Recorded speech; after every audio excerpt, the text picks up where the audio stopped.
Hey everyone, welcome back to When Geeks Craft. Today we're going to be taking our office from this to this.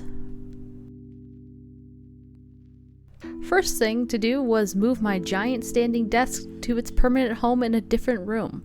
Turi and I are both full-time work-from-home employees. After 2 years of trying to coordinate meetings, we decided that this office would officially become Turi's work-from-home office, and I'll maintain a desk here for video editing and video games, but this will mostly be his space.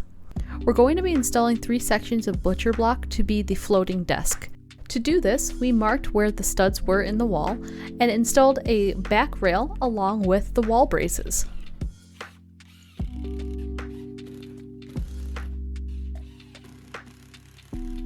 The butcher block countertops that we purchased were 24 by 72 inches long. These countertop sections came unfinished. We opted for a dark brown water-based stain as well as a water-based poly.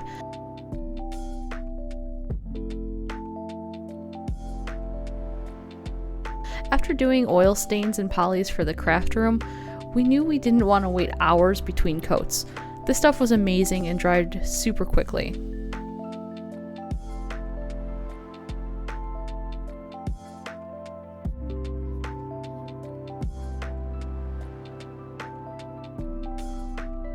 Once the butcher block was done drying, we installed them in place. Turi set up a corner desk and I set up along the opposite wall.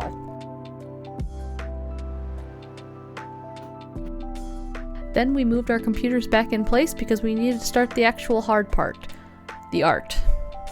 We wanted this room to really reflect us and our style.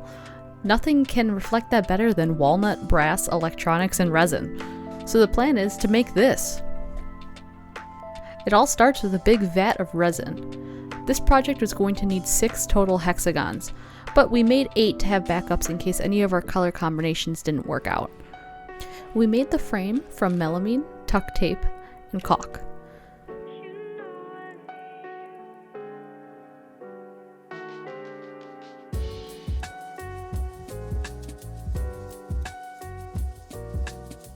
While the caulk dried, I picked out all the colors.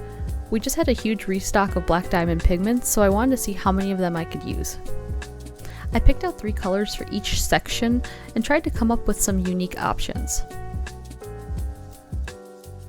Using some tape, I outlined where each color was going to need to be dropped, so Turi and I could have a guide to work with.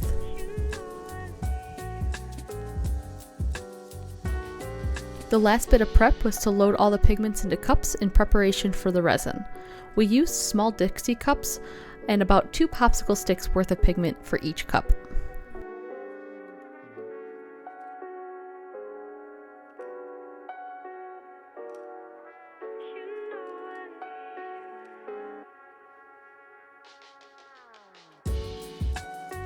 Finally, it was time to mix up the resin. We used Total Boat's 2-to-1 high-performance epoxy resin for this project. We needed a lot of resin for this project, and we had 2 large bottles in the shop. Seemed like a good idea to finally use it.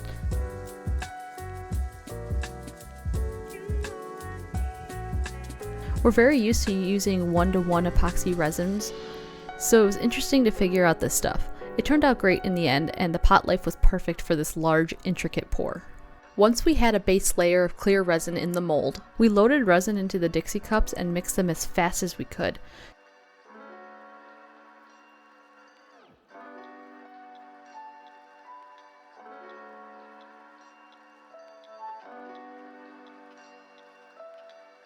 Turi and I each took 4 sections.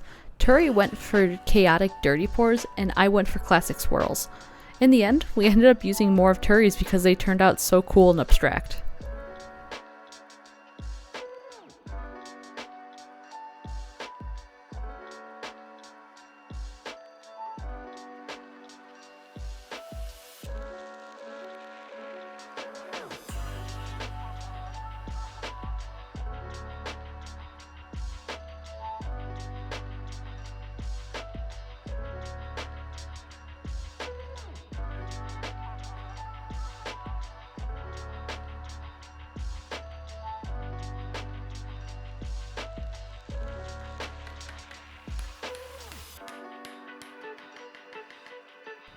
After the giant sheet cured, We went through the process of removing the sheet from the board, and then it was CNC time.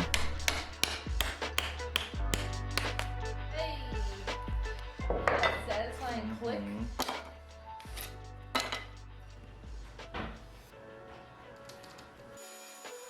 After we cut down the resin sheet to manageable sizes, we used the superglue and tape method to secure the sheet to the table. The tape method avoids the need for tabs, and that will give us the most accurate shape. We wanted the machine to perfectly cut the shapes for the easiest assembly later. Nicole planned out the position of the resin cutouts because each shape is different. Each shape needed to be individually placed to make sure the colors are laid out in the most aesthetically pleasing way. As each file was loaded, we set the XYZ and let the machine go. Quite a few days were spent sitting next to the CNC.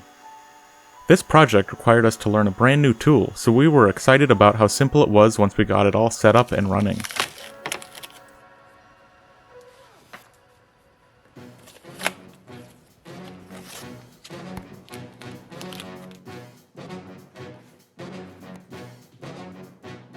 The wood pieces were cut from 3/4-inch walnut plywood.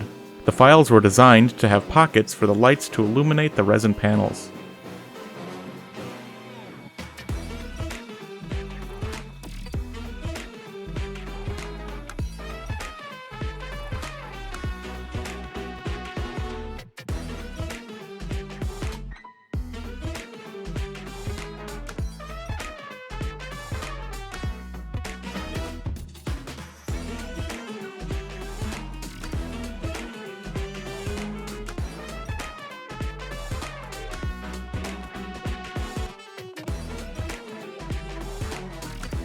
When the backs of the walnut plywood were cut out on the CNC, we created a jig so we could flip the pieces over and cut where the brass square rods would go for the front design. This is 5, this is up, so turn it over, and put it.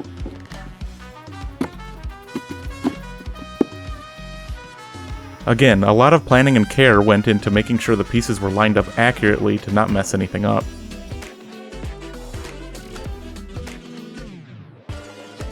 Once all the pieces were done in the CNC, we brought them up to the craft room and oiled them all with Danish oil.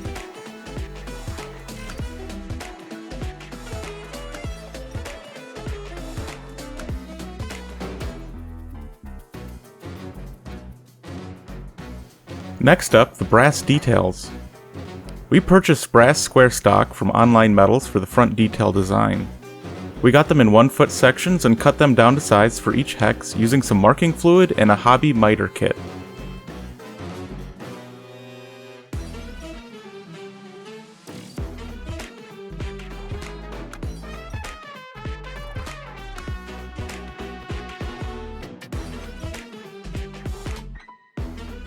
Once they were cut down, we used some acetone to remove the marking fluid. Then finished them up with some high grit wet sandpaper and Brasso to polish.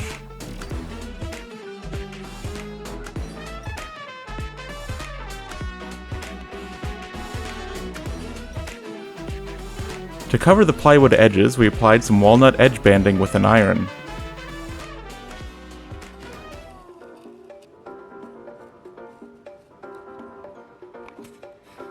Once it was trimmed down to size, we used the same Danish oil to finish it as well.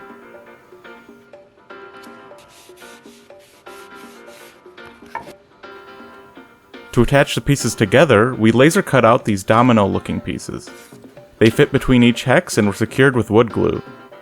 We had to be careful to ensure we weren't using too much glue or it could squeeze through and show on the face of the piece. We had to be sparing but use enough so that it was still effective.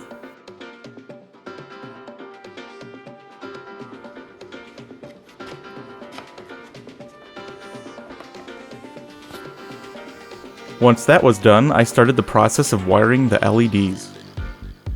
I chose to use 2 driver boards. Half the LEDs will be lit up with one and the other half with the other. This allows us to illuminate with 2 different colors at the same time, but required a bit more wiring and planning. I won't go into too much detail on the wiring, but the basics are the LEDs are 3-watt RGB, I custom cut aluminum angle for heat sinks, the driver boards are 12-volt Zigbee LED strip drivers that I found actually will run on 5 volts. Simple enough, so here are some nice soldering shots.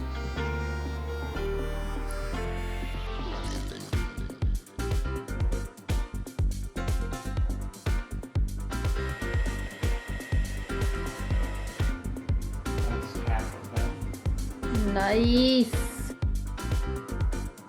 With all the wiring done, we attached the large French cleat, glued in the resin panels, and flipped everything over.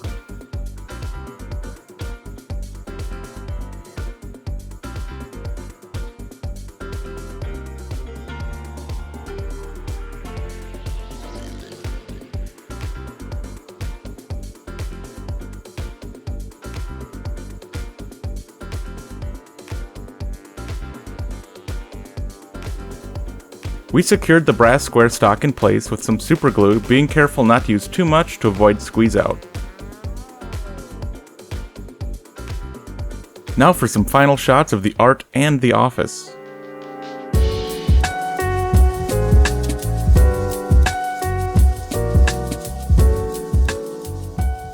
Huge shout out to all of our Patreon supporters. It's because of you guys we're able to make whatever we want, so we truly appreciate your support. If you want to make this art piece yourself, the files will be available on Patreon. The link to that and all the materials used in this project will be in the description below. Thank you so much, and see you all next time.